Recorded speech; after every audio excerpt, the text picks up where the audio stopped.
بچنا چاہتے ہو اور منزل تمہاری جنت کی بادشاہی اور جہنم سے اپنے جسم جان کا بچاؤ ہے،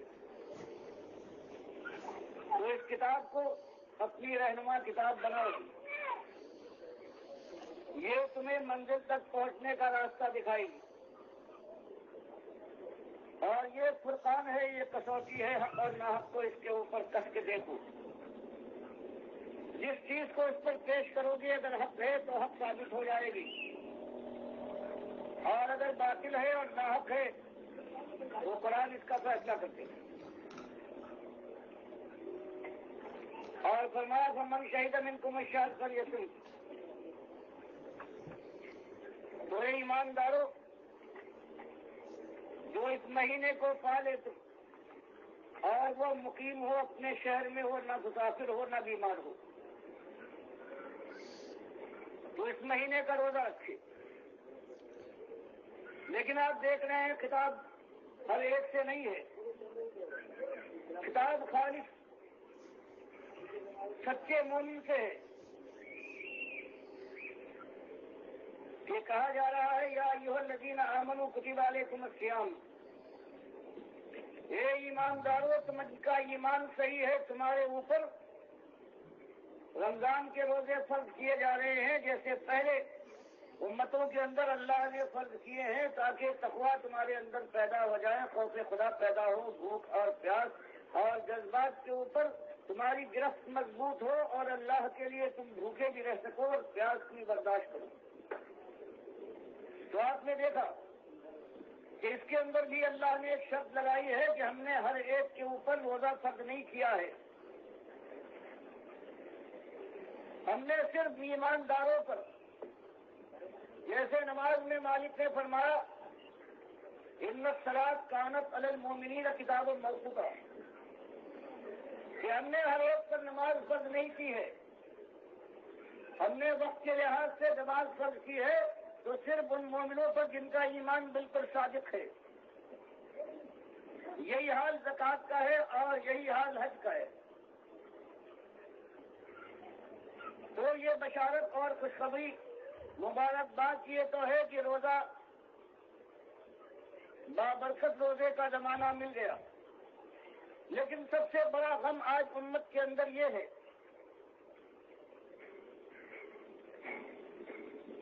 کہ ان کے ایمان کا جو عالم ہے اس کی وجہ سے ان کی اکثریت کے اوپر روزہ فرض نہیں ہے۔ اللہ کی کتاب اور اللہ کے نبی صلی اللہ علیہ وسلم کی حدیث بخاری اور مسلم کی ہے کہ من صام رمضان ایمانوں میں احتسابا غفر لہ ما تقدم من ذنبہ، فرمایا دو شرطیں ہیں روزہ رکھنے کے بعد اس کی قبولیت کی۔ پہلی شرط یہ ہے ایمانوں میں احتسابا، پہلی شرط ہے کہ وہ جس پر روزہ فرض ہے اس کا ایمان صحیح ہو۔ آج جو ایمان والے ہیں کہ پیر پھسلے مچھلی کشا کی دعوت ہو، آج جو اللہ کے ساتھ اللہ کے بندوں کو ساجی اور شریک بنا کر ان کو مشکل کشا اور دستگیر کا لقب دے، اولاد ہو تو کہیں کہ یہ ولی بخش اور پیر بخش ہے، جن کا حال یہ ہو کہ حج بھی کرنے جائیں اور بابا کے عرس میں ان کا بھی حج منائیں۔ اللہ فرماتا ہے ہم نے ان کے اوپر روزہ فرض نہیں کیا ہے، روزہ خالص ایمانداروں پر فرض ہے جو ایمان کے ساتھ صرف ثواب سمجھ کر روزہ رکھے، ان پر روزہ بھی فرض ہے، اور یہ اگر یہ فرض ادا کرتے ہیں تو اس کے بعد ان کی ساری پرانی خطائیں اور گناہ معاف ہو جاتے ہیں۔ آج امت کی حالت دیکھیے کہ ایمان کی سب سے بڑی عظیم الشان آیت ہے جس کو آیت الکرسی کہتے ہیں، اور آپ دیکھیں گے آج امت کا سواد اعظم ہے اس کی ایک ایک بات کو رد کر کے ایمان کا مذاق اڑا رہا ہے۔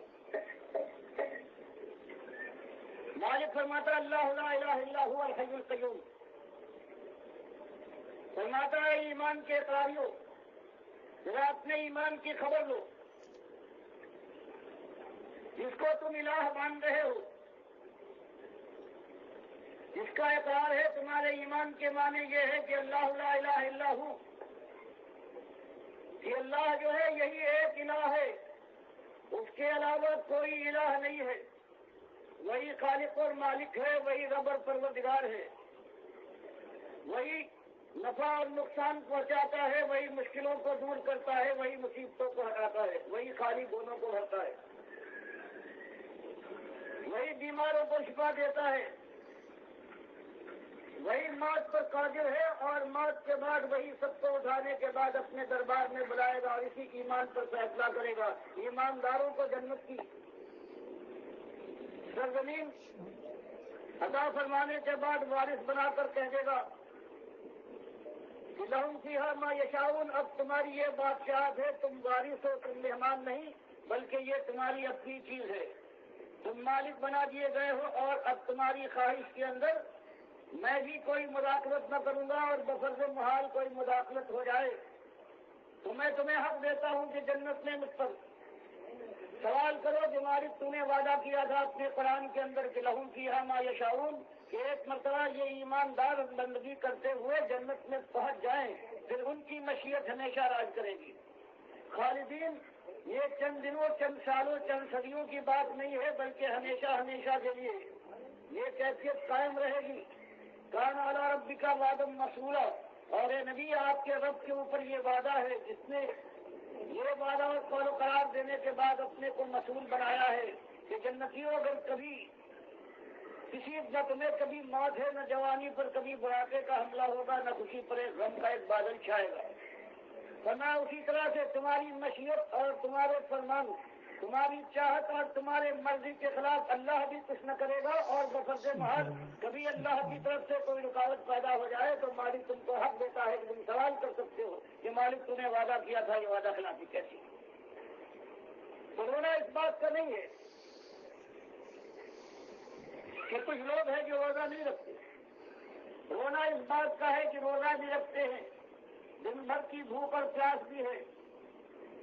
رات کی تراویح اور سحریہ بھی ہے، لیلۃ القدر کی تلاش بھی ہے، اور اس کے بعد اللہ فرماتا ہے اس کے باوجود کیونکہ ایمان صحیح نہیں ہے اس لیے عاملۃ الناصبہ،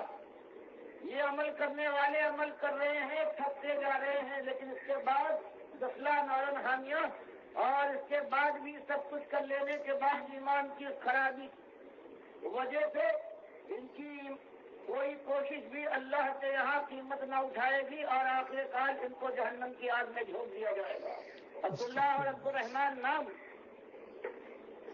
5 وقت نمازوں میں جا کر حاضری بھی، رمضان کے روزے بھی، مال ہے تو زکات بھی دی جا رہی ہے، طاقت ہے، استطاعت ہے، حج بھی کر رہے ہیں، لیکن اس ایمان کے ساتھ کہ اللہ لا الہ الا ہو، اللہ کو اکیلا الہ ماننے کے بجائے ان کے اولیاء بھی، علی بھی مشکل کشا الہ ہیں، اللہ مشکل ڈالتا ہے اور علی رضی اللہ تعالیٰ اس کو دور کر دیتے ہیں تو الہ سے بڑے ہو گئے، ان کو پکارا جا رہا ہے۔ مراد یہ ہے کہ اللہ سے زیادہ طاقتور وہ ہے، اللہ کی ڈالی ہوئی مصیبت کو ٹال دیتے ہیں، کہیں سے پکارا جائے ہر وقت وہ جاگتے رہتے ہیں، ہر وقت باشعور ہیں، ہر ایک کی زبان سمجھتے ہیں کہ اردو میں کوئی بولے علی مشکل کشا تو وہ سن لیتے ہیں علی مشکل کشا، کوئی پشتی میں بولے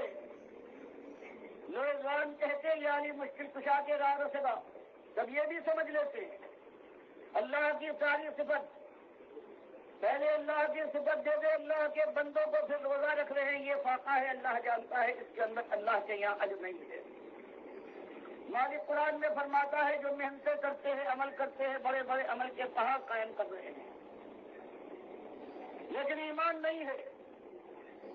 سورہ ابراہیم میں مالک فرماتا ہے مثل الذین کفروا اعمالهم، کہ ان لوگوں کے اعمال کی مثال ایسی ہے جس کے جو زبان سے چاہے اقرار کرو لیکن صحیح معنوں میں ایماندار نہیں ہے، ان کے اعمال کی مثال ایسی ہے کہ کرتے کرتے وہ ایک ڈھیر بنا لیتے ہیں پہاڑوں ایسا، دیکھنے والا سمجھتا ہے یہ ان کے عمل کا ڈھیر ہے، پہاڑ ہے، مالک فرماتا ہے یہ عمل کے پہاڑ ہے، یہ راک کے ڈھیر کے پہاڑ ہے۔ جیسے اشتدت بھی ریح فی یوم عاصف، اب رات کا ایک پہاڑ بنا ہوا ٹوٹا بنا ہوا کھڑا ہے، معلوم ہوتا ہے کہ بہت بلند والا ہے، لیکن مالک فرماتا ہے ایک تیز جھونکا آندھی کا آتا ہے تو یہ سارا راکھ کا ڈھیر ہے، یہ ہوا کے دوست ہو جاتا ہے۔ لا یقدرون مما کسبوا ولا شیء، تو یہ راکھ کا ڈھیر بنانے والے جس پر خوش ہو رہے تھے، فرمایا ان کی جھولی میں کچھ باقی نہ رہے گا، ذالک هو الضلال البعید۔ اور بتاؤ اس سے بڑی گمراہی کون ہے کہ سب کچھ کیا، تھک بھی گئے، فاقہ بھی کیا، 5 وقت کی نمازیں پڑھی، تراویح بھی پڑھی اور اعتکاف کر بھی کر لیا، لیکن ایمان نہیں ہے، ایمان کے ساتھ اللہ کے بندوں کو الہ بنایا جا رہا ہے، جو آج امت کے 100 سے چند شاید ہی لاکھوں کروڑوں میں کوئی ایسا ہو جس کا ایمان صحیح ہو۔ مالک فرماتا الہ وہ ہو سکتا ہے الحی، جو ہمیشہ زندہ رہنے والا ہو، ہمیشہ موجود ہو۔ آج انہوں نے اس امت مسلمہ نے لہت لہت کر قرآن پڑھنے کے یہ اعلان کرنے والے ہیں اور کہتے ہیں ہم لا الہ الا اللہ محمد رسول اللہ کے ماننے والے ہیں، اور مالک فرماتا ہم الحی ہیں، زندہ جاوید ہیں، ہمیشہ تھے، ہمیشہ رہیں گے، اور سب کو مرنا ہے۔ وہ پیر اور پیغمبر جس کو تم مانتے ہو، جو اپنے خیال میں، ورنہ ہمارے انبیاء، ہمارے رسول، ہمارے صدیقین، ہمارے اولیاء، ہمارے صلاح، یہ سب مرنے والے ہیں، اور مرنے کے بعد پھر قیامت کے دن کو ہم ملائیں گے، اپنی بارگاہ میں بلائیں گے۔ آج اس امت نے الحی بنا لیا ہے ان قبروں والوں کو۔ کئی اللہ کے نبی صلی اللہ علیہ وسلم کی قبر پر پہنچ کر کہتے ہیں ہم درود و سلام پڑھے تو اللہ کے نبی سے ہم سنیں گے اور جواب دیں گے۔ اللہ کے انکاری، قرآن کا انکار کرنے والے آج وہ مومن ہے لہت لہت کر کہتے ہیں، اپنے روزوں کی تعریف بیان کرتے ہیں کہ ہم صوم داؤدی پر عمل کرتے ہیں، ایک دن روزہ رکھتے ہیں، ایک دن نہیں، 30 روزے یا 29 رکھنے کے بعد پھر شہید کے 6 روزے بھی رکھتے ہیں۔ فرمایا اللہ فرماتا ہے ایمان درست کر لو تو صحیح ہے، تمہارا ایک ایک عمل وہ ذرے کے برابر ہے، پہاڑ بنا دوں گا، لیکن تم دن رات عمل کرتے کرتے تھک جاؤ، ایمان میں تمہارے خرابی ہے تو تم کو ایک ذرہ بھی حاصل نہ ہوگا، بلکہ الٹا تمہارے منہ پر تمہارے اعمال کے ڈھیر کو پروردگار پھینک مارے گا۔ میرے پیارے بھائیو، یہ آواز ہے ڈاکٹر مسعود الدین عثمانی رحمۃ اللہ علیہ کی۔ اس دور کے اندر بس ایک ہی شمع ہے جو روشن ہے، باقی بے شمار علماء دین کو میں نے سنا ہے، ان کی تقریریں سنی ہیں، بہت ہی افسوس ہوتا ہے کہ پہلے مشرک بناتے ہیں اور پھر اعمال کی دعوت دیتے ہیں، پھر نعرے لگاتے ہیں، پھر جہاد کی بھی تعلیم دیتے ہیں۔ چاہے یہ طارق القادری ہو، اس کو میں نے سنا ہے، اس قدر مشرکانہ عقیدے ہیں اس کے، اللہ کی آیات کو تروڑ مروڑ کے اور صحیح حدیث کو تروڑ مروڑ کے اور منکر اور ضعیف روایتوں کو اپنے مشرکانہ عقیدے کے اندر شامل کر کے یہ نعرے لگاتے ہیں، نعرہ رسالت یا رسول اللہ، نعرہ حیدری یا علی اور المدد یا غوث کے نعرے لگاتے ہیں، پھر ان کی نظر و نیاز ثابت کرتے ہیں۔ چاہے یہ خادم حسین رضوی ہو، چاہے یہ طارق جمیل ہو، تقی عثمانی ہو، رفیع عثمانی ہو، فضل الرحمان ہو، سارے لگے ہوئے ہیں۔ چاہے ڈاکٹر ذاکر ہو، عیسائیوں کے اور ہندوؤں کے بتوں کو تو توڑتا ہے لیکن اپنے بتوں کی حفاظت کرتا ہے، ان کے اپنے اکابرین ہیں۔ چاہے عبد القادر جیلانی ہو، اس کی تعریفوں پر آتا ہے تو اللہ کی کتاب کی بالکل پرواہ نہیں کرتا ہے، اللہ کی کتاب کو بالکل پیچھے چھوڑ دیتا ہے۔ اسی طرح یہ سارے ہیں، چاہے اعلیٰ حضرت ہوں، کتنا کفر و شرک پھیلا کے گئے ہیں، یا یہ دیوبندیوں کے علماء ہوں، قاسم نانوتوی سے لے کر نیچے آج کے ان دیوبندیوں تک اور پنجپیریوں اور اشاعت و توحید و سنت، سب کے اندر کوئی نہ کوئی کہیں نہ کہیں شرک ہے، ایمان کی خرابی ہے۔ اہل حدیث ہوں، چاہے یہاں پاکستان میں اور یہ سلفی ہوں سعودی عرب میں اور گلف کے اندر جتنے بھی یہ مولوی پائے جاتے ہیں، کتنوں سے براہ راست بھی بات ہوئی ہے، یہاں بحرین میں بھی کوئی ایک بھی ایسا نہیں ہے جس کے عقیدے کے اندر 100% اس کا عقیدہ صحیح ہو اور وہ دین کے اوپر اجرت نہ لیتا ہو، نماز پڑھانے کے پیسے، اذان دینے کے پیسے اور پھر گلے شکوے بھی کرتے رہتے ہیں، جس طرح خادم حسین رضوی کے دیکھو ہمیں تھوڑے پیسے دیتے ہیں، ہم بڑی قربانیاں دے رہے ہیں، حرام خور 1 روپیہ بھی لوگی تو ناجائز حرام ہے، دین کے اوپر اجرت لینا ناجائز ہے، اور پھر ان کے عقیدے پہلے شک کرتے ہیں، پھر ان کا جوش دلاتے ہیں، نعرے لگواتے ہیں اور سمجھتے ہیں کہ ہم اللہ کے راستے میں، اور کہتے ہیں کہ نبی علیہ السلام بھی بالکل تمہیں دیکھ رہے ہیں اور تمہاری نیتوں سے بھی وہ واقف ہیں، اور بس قبر میں جائیں گے تو نبی علیہ السلام آ کے کہیں گے اس کو جانے دو، یہ اپنا ہی ہے، یہ مرو گے تو تمہیں پتہ چلے گا کہ قبر میں کون آتا ہے۔ وہ نبی علیہ السلام تو جنت میں زندہ، وہ قبروں میں تھوڑے ہر جگہ پہنچتے ہیں، وہ تو ان کے بارے میں جو سوال ہوگا وہ عقیدے کے حوالے سے ہوگا، اور تم نے عقیدہ مشرکانہ بنایا، نبی علیہ السلام کو اللہ کی ذات کے ساتھ شریک ٹھہراتے ہو، تم تو پہلے سوال میں کلین بورڈ ہو جاؤ گے، من ربو کا ہی تمہیں اس وقت بوکھلاٹ ہو جائے گی، تمہارے اوپر موت طاری ہو جائے گی، کیونکہ تم نے اللہ کو رب مانا ہی نہیں تھا، اللہ کے علاوہ اور رب مانے تھے، اتخذوا احبارهم ورهبانهم اربابا من دون اللہ تم نے بنایا تھا، اللہ کے علاوہ اور الہ بنائے تھے، اللہ کے مقابلے میں کتنی احمد رضا خان کی مشرکانہ عقیدے ہیں، ان کو تم نے مانا تھا اور اللہ کی کتاب کو بالکل پیچھے کر دیا تھا، سب کے ساتھ یہی ہونے والا ہے، تو بہت دل افسوس ہوتا ہے۔ اور باقی آج امت مسلمہ کے اندر جو ایک امید کی ایک کرن ہو سکتی تھی ان بے ایمانوں نے وہ بھی نکال دی ہے۔ اب اگر نوجوانوں کو کہا جائے کہ تمہیں پھر اللہ تعالیٰ سرفراز کر سکتا ہے، تم اٹھ سکتے ہو، تو آگے اسے کہتے ہیں نہیں وہ جناب وہ طاہر القادری بھی ایسے کہتے تھے، خادم رضوی بھی ایسے کہہ دیتے، عمران خان بھی ایسے کہتا تھا، بھٹو نے بھی یہی کہا تھا، یعنی وہ جو ایک امید ہوتی ہے اب وہ بھی ان کے اندر سے ختم ہو گئی۔ سب سے بڑا ظلم انہوں نے یہ کیا ہے، وہ امید امت مسلمہ کے اندر امید کی ایک کرن تھی وہ بھی ختم کر دی ان بے ایمانوں نے۔ پر اللہ کے بندے جو ہیں وہ تو نا امید نہیں ہیں، نا امیدی کفر ہے۔ اس امت کے اندر اگر خیر آ سکتا ہے تو توحید کی دعوت سے آ سکتا ہے، رد شرک سے آ سکتا ہے، اور کفر بالطاغوت، ان سارے طاغوتوں کو تیا پانچا کر دیا جائے جنہوں نے اللہ کے بندوں کو ایمان کے راستے سے ہٹا کر اپنے فرقوں میں بنایا، کسی کو بریلوی بنا دیا، کسی کو دیوبندی بنا دیا، اہل حدیث، سلفی، چکڑالوی، سہروردی، نقشبندی، اور سارے بے ایمان دین کی آڑ میں لے کے یہ مدینہ ریاست بنائیں گے، یہ مشرک، قبروں کے اوپر چادریں چڑھانے والے، قبروں کے اوپر ماتھا ٹیکنے والے، سجدے کرنے والے، اور ایمانداروں کی جو جماعت بنی تھی اس کے اندر بھی یہ محمد حنیف نے شرک لا کے، سجدہ تعظیمی کا شرک لا کے، اور یہ کہہ کے کہ اللہ نے اپنی ایک صفت عیسیٰ علیہ السلام کو دے دی موجزانہ طور پر، جس طرح مماتیوں نے کہا تھا کہ نبی علیہ السلام قبر کے اندر موجزانہ طور پر سنتے ہیں، بتاؤ یہ کوئی معجزہ ہے؟ تم جب سننے کے قائل ہو تم شرک کرتے ہو، حیات نبی فی القبر کا عقیدہ شرک کی جڑ ہے، سماع موتا،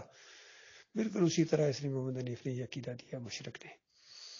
اور پھر کہنے لگا کہ اللہ تعالیٰ اپنی صرف جب چاہے جس کو چاہے دے دو، تو یہ کچھ کرنے کے بعد پھر تہجد پڑھواتے ہیں، پھر رمضان کے بعد 6 روزے رکھواتے ہیں، خود بھی رکھتے ہیں، تو ان اعمال کی کوئی قیمت نہیں اللہ کے یہاں جب ایمان کے اندر شرک آ جائے، تو یہ سب کے ساتھ یہی ہونے والا ہے۔ اللہ یہ کہ سچے دل سے توبہ کر لے اور ایمان خالص کی طرف آ جائے، اس کے اوپر ڈٹ جاؤ، اللہ کے بندوں جو چند لوگ رہ گئے اور ایمان خالص کے اوپر ڈٹ جاؤ،